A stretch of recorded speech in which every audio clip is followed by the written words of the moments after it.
سعودی عرب میں امیگریشن اور رہائشی قوانین کے بعض نکات میں تبدیلی کی جا چکی ہے جس پر عمل درآمد کیا جا رہا ہے۔ محکمہ پاسپورٹ اینڈ امیگریشن سے ایک شخص نے دریافت کیا ہے کہ 6 برس قبل حروب کی وجہ سے ڈیپورٹ کیے گئے کیا وہ واپس سعودی عرب آ سکتے ہیں؟ جوازات کا کہنا تھا کہ قانون کے مطابق ڈیپورٹ ہونے والے غیر ملکی کو مملکت کے لیے بلیک لسٹ کر دیا جاتا ہے۔ ایسے افراد جن کو ترحیل کے ذریعے مملکت سے بھیجا جاتا ہے وہ صرف حج و عمرہ ویزے پر ہی مملکت آ سکتے ہیں، اس کے علاوہ کسی قسم کے ورک ویزے پر نہیں۔ واضح رہے، نئے قانون سے قبل ڈیپورٹ ہونے والے تارکین کے لیے دوبارہ مملکت آنے کے لیے مخصوص برسوں کی پابندی عائد کی جاتی تھی، جس کے تحت ایسے افراد جنہیں ڈیپورٹ کیا جاتا تھا وہ 3، 5 یا 10 برس کے لیے مملکت کے لیے بلیک لسٹ کیے جاتے تھے۔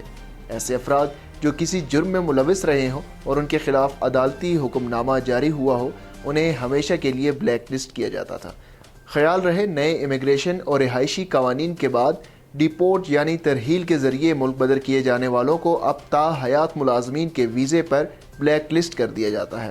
ایسے افراد محض عمرہ یا حج ویزے پر ہی مملکت آ سکتے ہیں۔ اس خبر کی تفصیل اور مزید خبروں کے لیے آپ وزٹ کر سکتے ہیں ہماری ویب سائٹ urdunews.com۔